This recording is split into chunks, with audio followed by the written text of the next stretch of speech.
경제활동이 안 되면 황혼이혼이 되고 황혼이혼이 되면 혼자 자신을 잘 돌볼 수가 없기 때문에 병에 노출되고 그러다 보면 고독사에 이르는 경우가 대단히 많다.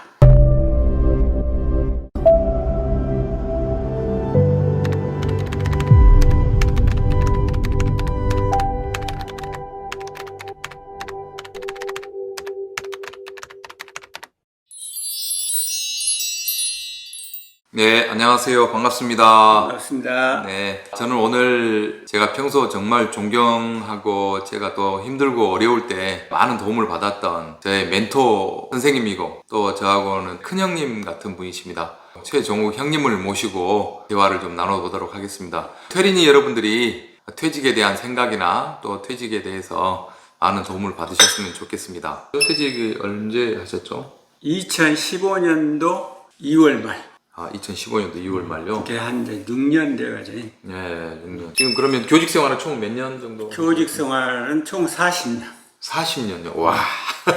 엄청 긴 세월을 교직해서. 그래도 또 어떻게 보면 교장 선생님까지 또 하시고 교육청에서도 관리직까지 또 오래도록 하시고 하셔서 정말 저희들이 봤을 때는 일반적인 선생님들이 봤을 때는 좀 부러움의 대상이기도 하고 합니다. 지나놓고 보니까 부러워할 것은 아무것도 없고 네. 어떤 자리에 가면 거기에 따른 책임이라든가 해야 될 것이 있고 그래서 그렇게 썩 잘했다는 생각은 안 들더라고. 야, 그래요. 평교사로는 몇 년을 근무하셨고 어떤 과목을 가르치셨습니까? 평교사로는 23, 4년 정도 아마 했을 거예요. 예. 과목은 영어 영어를. 교사셨죠. 사실 저하고 형님하고 만나게 된 계기가 약 한 25년 전에 이제 컴퓨터 모임이었어요. 맥킨토시. 예, 맥킨토시라는 컴퓨터를 다루는 사람들의 모임이었어요. 그래서 이 순천이라는 뭐 20만 정도 되는 소도시에서 그다지 많지는 않았죠. 맥킨토시를 다루는 사람들이 그때 당시에. 그래서 그렇지. 이제 얼리 어댑터들의 소모임이었습니다. 5가족. 그때 당시에 모임이 결성이 돼서 지금까지 25년 동안 모임을 하고 있거든요. 제가 퇴직자를 찾아가서 하는 인터뷰 중에서 가장 먼저 얘기를 나눠보고 싶었고 가장 또 제가 편하게 모시고 있는 또 형님이시기도 해서 오늘 최종욱 선생님과 얘기를 나눠보고 있습니다. 형님께서는 이제 퇴직을 하시고 지금 6년이 흐르셨잖아요. 그럼 짤막한 소감이나 또 그동안 느끼셨던 점 뭐 이런 것들이 있습니다. 이게 이제 퇴직을 할 때는 무거운 짐을 벗어 던졌다라고 하는 해방감 때문에 만세를 했는데 은퇴라고 하는 것이 전혀 가보지 않았던 길이었기 때문에 상당히 적응하는데 쉽지만은 않았다. 퇴직을 고민하는 사람들, 이 사람들은 다시 한번 생각해 볼 것들이 좀 많이 있겠다는 생각이 들더라고요. 그게 구체적으로 그러니까 이제 준비를 하고 나와라는 얘기입니까? 아니면 뭐 각오를 하고 나와라는 얘기인지? 그 철저하고 완벽하게 준비를 하고 나와라. 우리가 코로나 사태를 맞은 것처럼 처음 맞는 새로운 환경이다. 은퇴라고 하는 것은. 그러니까 준비를 하지 않으면 그 상당히 어려움이 있을 수 있다.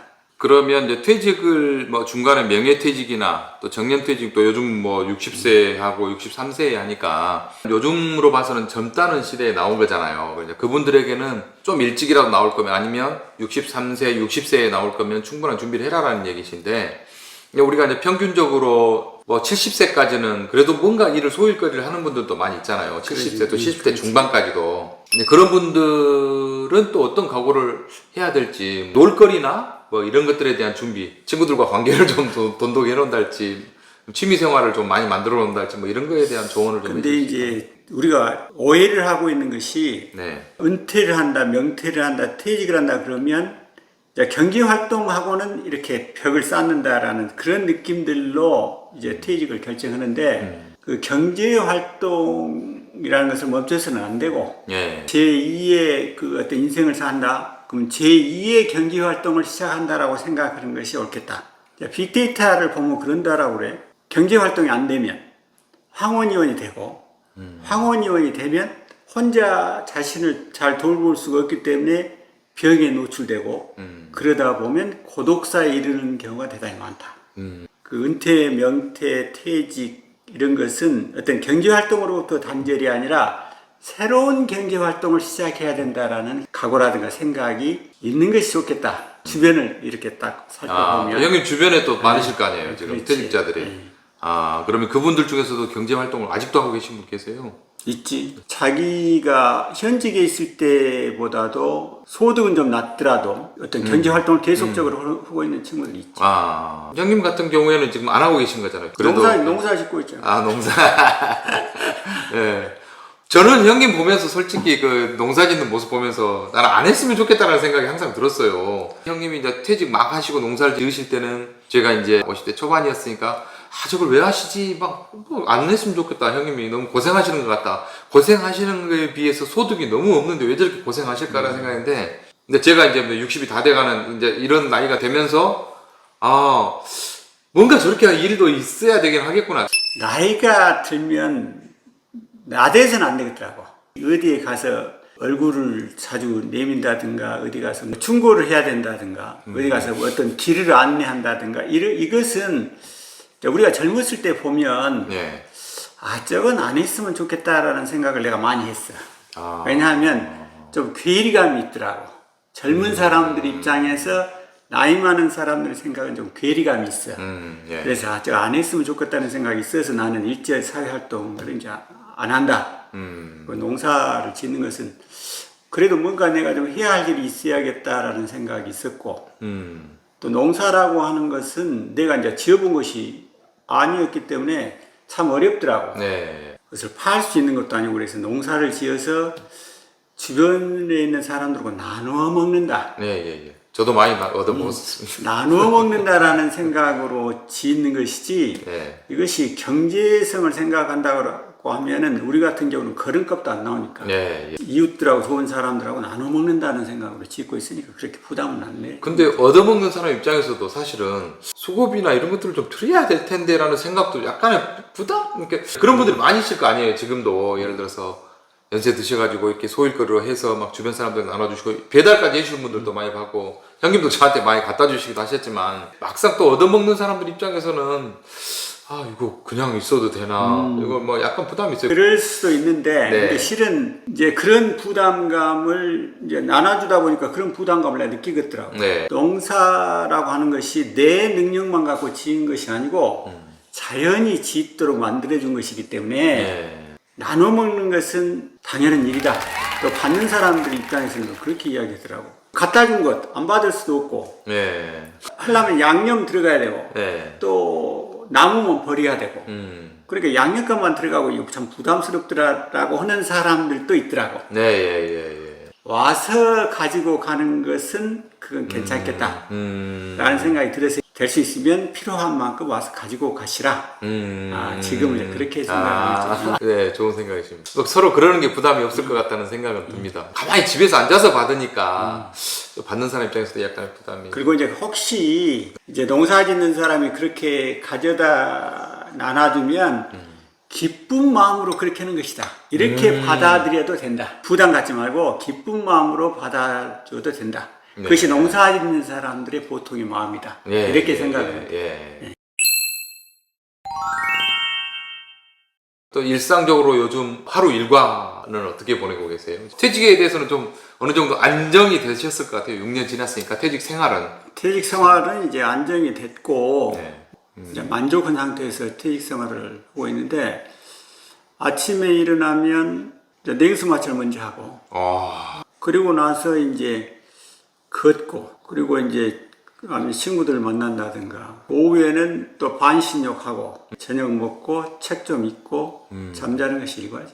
친구들하고 이제 노시는 경우가 많이 있잖아요. 한 두세 가지만 예를 들어 주신다면 어떤 일을 하고 그러니까 이제 계신다고? 논다라고 그러면 이제 친구들 가서 이제 맛있는 식당 맛집 찾아간다든가, 다니시고 찾아다니시고. 아니면 그 좋은 구경 갈 곳 있다라고 그러면 그 드라이브 갔다 오기도 하고.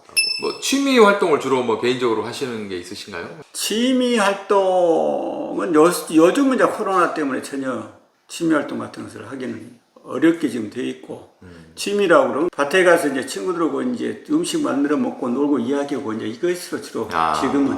원래 형님은 이제 뭐 취미가 여행을 많이 하셨잖아요. 여행을 해외여행도 많이 하시고 국내 여행도 많이 하시고 제가 그게 가장 부러웠던 점 중에 하나였어요. 여행을 많이 다니시는 게. 그래서 지금은 이제 코로나 때문에 여행을 못 가셔서 좀 답답하시겠다는 생각이 많이 듭니다. 근데 여행 준비를 하고 있지 이제. 준비를 갈까? 운동을 많이 하셔서 체력을 좀 길러놓으시고 하시면 더 좋을 것 같습니다.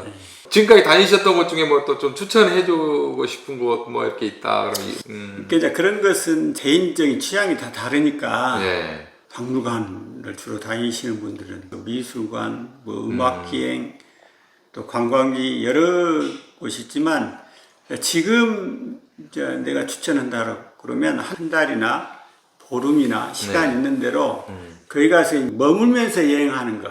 머물면서 여행하면 참 여유가 있고 여행하기가 좋더라. 그런 곳을 추천하고 싶지. 시간 여유를 좀 가지고 거기서 막 이렇게 막 2박 3일 막 3박 4일 이렇게 갔다 오는 게 아니고 뭐 패키지로 갔다 오는 게 아니고 좀 자유여행으로 가서 편하게 머무르다가 오는. 저도 뭐 여행지 몇 군데 가봤지만 유럽이나 이렇게 선진국 사람들이 주로 그렇게 많이 오더라고요. 와서 혼자서도 와서도 막 보름간 있다 하고 가만히 의자 앉아서 멍 때리다가 가시는 분들도 봤고. 저는 이번에 이제 명예퇴직을 했지만 퇴직하시는 분들을 제주도로 초청을 해서 일괄적으로 이렇게 교육을 그렇지. 시키잖아요. 예, 오리엔테이션을 하잖아요. 퇴직자들. 연금공단에서. 그런 기관에서 하시는 걸 선배님들 하시는 걸 계속 봤는데 올해는 코로나 때문에 지금 이게 그러지. 예, 취소가 돼가지고 저 같은 경우에는 아무런 정보가 없는 거예요. 지금 나와서 예를 들어서 의료보험을 어떻게 되는지 연말정산 우리를 계속 했지 않습니까? 뭐 이런 것들은 또 어떻게 해야 되는지 그런 것들에 대한 좀 그러니까 의료보험은 연금이 3,200이 넘어가면 내야 되고 예. 연금 포인트에 따라서 뭐 집이나 차나 뭐 이런 재산에 따라서 의료보험을 내야 되고 의료보험을 그리고 앞으로는 연봉 2천만 원만 넘으면 의료보험을 다 내야 된다라고 그러니까 연말정산은 이제 연금관리공단에서 다 해서 보내주니까 뭐 임대소득이 있다든가 네. 또 다른 소득이 있으면 합산해서 신고를 해야 되지만 네. 연금소득만 있으면 연금관리공단에서 다 해결해 주니까 그래서 신경 안 써도 되고. 만약에 이제 형님 같은 경우에 어디 뭐 강의를 나가셔가지고 수입이 생겼는데 강의를 많이 하셨다. 그럼 수입이 좀 많아졌다. 그런 건 경우는 합산해서 신고해야지. 합산이란 게 연금하고 같이 합산해가지고. 이제 그런 것에 대한 정보나 이런 게 또 저희 친구들도 대체적으로 이제 막 이제 퇴직해가지고 나온 그런 친구들이 많기 때문에 또 저처럼 직장 생활을 하다가 나온 친구들이 아닌 친구들도 있기 때문에 좀 그런 부분들이 좀 많이 궁금했습니다. 뭐 그 외에 궁금한 점도 많지만 개인적으로 나중에 여쭤보도록 하겠고요. 제 유튜브 채널에서는 퇴직을 하려고 하는 사람들이나 뭐 퇴직해가지고 얼마 안 되시는 분들 이런 분들을 저는 퇴린이라고 하고 퇴직자와 어린이의 합성으로 해서 저는 퇴린이라고 하는데 우리 이제 이런 퇴린이들에게 꼭 해주고 싶은 얘기 같은 거 있으시면 좀 한번 간략하게 한번. 이제 퇴직을 하게 되면 제일 먼저 말을 이쁘게 해야 되더라. 퇴직할 나이가 되면 보통 사람들이 말이 좀 툭툭 나와. 예. 나이 든 사람들 특징이 예, 예. 또 고집도 세고. 예. 이제 그렇지 않은 분들도 많이 계시지만 예. 그 경향이 이렇게 돼 있어서 그렇죠. 네, 그럴 것 같아요. 사회 경험도 많고 이러니까 이제 보이는 것이 많단 말이야. 네. 시간이 많으면 많을수록 보이는 것이 많아. 그러니까 이제 잔소리하게 되고 충고하게 되고 비판하게 되고 비평하게 되고 그런데 그걸 일찍 해서는 안 되고 제일 먼저 말을 이쁘게 이렇게 칭찬도 조심해서 칭찬해야 되고 막 날리면 안 되고 칭찬도 지지하거나 응원하는 말 아니면 될 수 있으면 입을 다무는 것이 좋겠더라. 그런 것이 가장 처음. 자, 그것 때문에 이제 상당히 어려움들이 많이 생기니까요. 말을 이쁘게 해라. 절대 쉽지는 않아, 그게. 네. 왜냐하면 몇십 년 동안 이렇게 굳어와져 있는데 갑자기 이런다는 것이 굉장히, 그러니까 그걸 제일 먼저 염두에 두었으면 좋겠더라. 두 번째는 저는 이제 퇴직하기 전에 지금 특히 뭐 40대 후반, 50대 초반 이제 그 나이대에 있는 뭐 퇴직을 고민하고 있는 세린이들에게 근데 이제 그 고민을 할 때는 어떤 생각 때문에 그러냐면 내가 만약에 퇴직을 하게 되면 지금보다는 생활비가 확 줄어들 것이다 라고 생각을 한단 말이에요. 옷도 안 사 입어도 될 것이고 차도 물이 안 가도 될 것이고 또 다른 것들을 줄이다 보면 내가 퇴직을 해도 충분히 생활을 해나가는데 어려움이 없을 것이다 라는 생각으로 퇴직을 생각하거든. 그런데 퇴직했다라고 해서 생활비가 절대 줄어지지 않아. 퇴직했다고 해서 생활비가 줄어드는 것이 아니고 이게 생활비가 어느 정도 돼야 되느냐 하는 것은 이제 남자의 생각이 아니라 가족의 생각을 물어봐야 돼.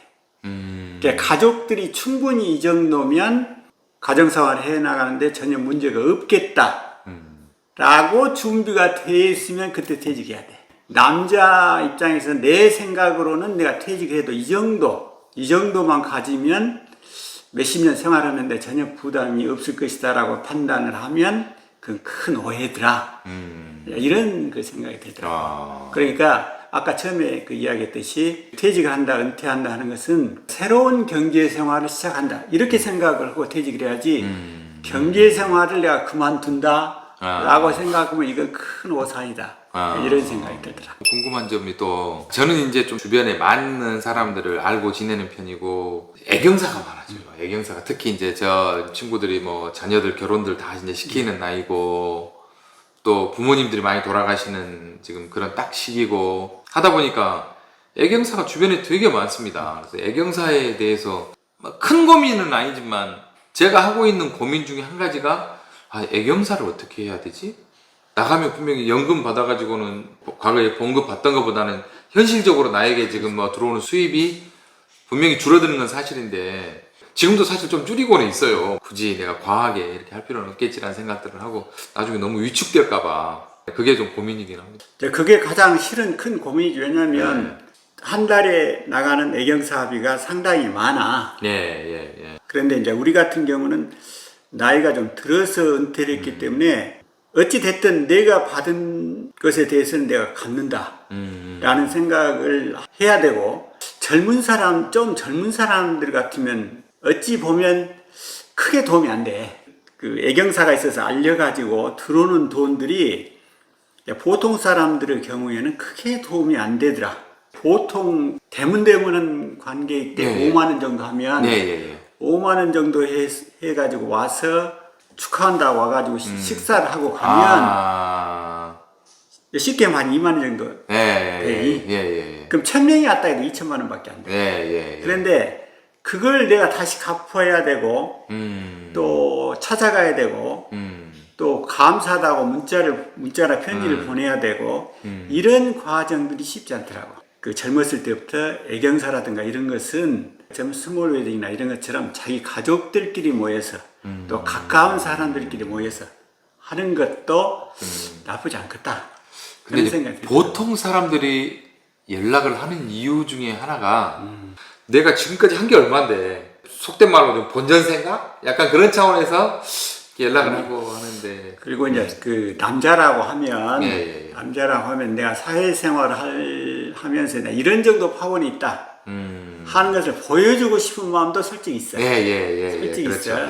그러나 그런 것들은 지나놓고 보니까 별것이 아니더라고. 그러니까 아까처럼 내가 이제 그 애경사를 찾아가서 성의를 표시를 했다라고 그러면 그런 것들은 이제 서로 내가 했으면 서로 왔다 갔다 하면서 이제 주고받는 것이 옳지. 그러나 아직 그러지 않았다라고 하면 범위를 줄여가는 것도 괜찮겠다. 그리고 가족끼리 좀 경건하고 진실된 마음으로 축하나 좀 애도를 표현하는 것도 괜찮겠다. 라는 생각도 들고 내 아는 사람 교장 선생님 가운데서는 그런 것을 일절 안 하시더라고. 그걸 자기가 젊었을 때부터 딱 생각을 갖고 있어서 자기 자녀들 둘 결혼식을 때 청첩을 일절 하지 않으셨어요. 근데 그 양반은 또 찾아는 다니셨거든. 그런 거 보면 그런 분들이 시간이 지나고 나니까 참 정정스럽더라고. 그게 또 어떻게 보면 돈보다도 훨씬 더 큰 좋은 이미지를 저 같은 경우 사실은 저희 직원들 막 퇴직한 지 10년 됐는데 평소에 연락 한 번도 없다가 갑자기 결혼한다고 이렇게 연락 오고 좀 당황스럽긴 하더라고요. 그런 경우 나도 나중에 이렇게 될까? 그런 경우에는 내가 이제 내 애경사가 있어서 오셔줬으면 좋겠다는 생각이 있으면 하고 그렇지 않으면 미안하긴 하지만 이제 생략을 하는 것이 왜냐하면 현직에 있으면 서로 얼굴을 봐야 되고 계속 그러니까 이제 또 만나야 되고 그러니까 어쩔 수 없지만 이제 퇴직을 하고 은퇴를 했을 때는 그런 것들도 좀 정리를 할 필요가 있겠더라고요. 아까 그 교장 선생님 이제 전혀 알리지 않고 자녀들을 결혼시켰던 그 교장 선생님이나 이런 분들의 마인드가 그런 거겠네요. 적어도 그냥 남자로서 사회생활을 하는 거니까 내 사회생활을 하면서 욕먹지 않는 정도의 범위 뭐 그런 범위 내에서 이렇게 하시고 본인이 하실 때는 그냥 이렇게 넘어가시는 그렇지. 뭐 그런 차원이에요. 참 어려운 얘기인가 그러니까 그런 분도 계셔서 참 존경스럽다. 아, 저도 굉장히 존경스럽습니다. 그런 부분. 교사로 퇴직을 하셨잖아요. 아직 학교에 남아있는 선생님들 55세가 넘는 이제 점차 퇴직에 대해서 준비도 해야 되고 고민도 될 시기, 그 선생님들에 대해서 말씀을 해주시는데, 선생님들은 일반적으로 사회생활을 많이 안 하시다가 나오시거든요. 평소에 사람들과 교류가 없다가 갑자기 집에 와서 이제 생활하시면서 연금만 생각하고 그냥 나오셔가지고 생활하시다가 늘 집에만 계시고 뭐 겨우 나가신다면 가까운 산이나 다녀오시고 이러다 보니까 건강도 많이 해치시는 경우가 많다고 교사들이 특히 그런 얘기를 들었습니다. 보통 교직에서 퇴직하신 분들 가운데 3년 이내 돌아가신 비율이 상당히 높다네. 다른 공무원들보다. 다른 공무원. 그 이유가 뭐냐 그러면 아까 이야기했던 것처럼 이제 사회활동을 안 하고 이제 어떤 초만 울타리 안에 있다가 막상 퇴직을 하고 집에 있으면서 소파에 앉거나 누워서 TV를 보는 것으로 일과를 보내신 분들이 그런 분들을 젖은 낙엽이라고 합니다. 그분들이 그 요양원이나 아파서 병원에 입원을 하는 그런 경우가 굉장히 많다. 그 기간이 굉장히 3년 정도밖에 안 걸린다네. 저희 직원들도 퇴직하신 해에 돌아가신 분이 2분이었고요. 그 다음 해에 돌아가신 분이 한 분 계셔요. 최근 들어서 한 10년, 15년 이내에 한 15분 정도 되지 않을까 싶은데 퇴직하신 분들이. 근데 그분 중에서 3분이 그렇게 빨리 돌아가셨어요. 많아 나도 내 주변에. 그러시죠. 내 주변에 많아. 그게 진짜 그런 원인일까요? 아니면 또 다른 원인이 있을까요? 그러니까 이제 그러다 보면 우울증 같은 것이 오고 이제 그러다 보니까 그런 것 같아요. 그러니까 사회활동, 또 친교활동 이런 것들을 좀 멀리 하시고 집에 계시는 분들. 그러니까 이제 퇴직을 하시면 전에 했던 모임이라든가 이런 것들은 꾸준히 좀 나아가시고 자기를 지지해줄 그런 모임들이라든가 그룹 활동은 꾸준히 좀 하셨으면 좋겠더라. 그런 생각도 들어. 그러니까 완벽하고 철저한 준비를 하시라 하는 것이 다양한 취미 활동들을 늦게라도 좀 가지셔야 돼. 늦게라도 맞습니다. 가져서 그런 그룹에 속해야 되고 돈이 많이 안 들어가는 것으로. 이 돈이 많이 들어가는 것으로 하기 시작하면 그거 감당 안 되니까 돈이 좀 덜 들어가는 것으로 해서 그런 취미 활동을 좀 많이 하셨으면 좋겠다. 그리고 제일 신경 써야 될 것이 건강이니까 자기가 어떻게 건강을 유지할 것인가에 관해서 그것도 좀 계획을 잘 세우셔야겠더라. 그런 생각이 들어.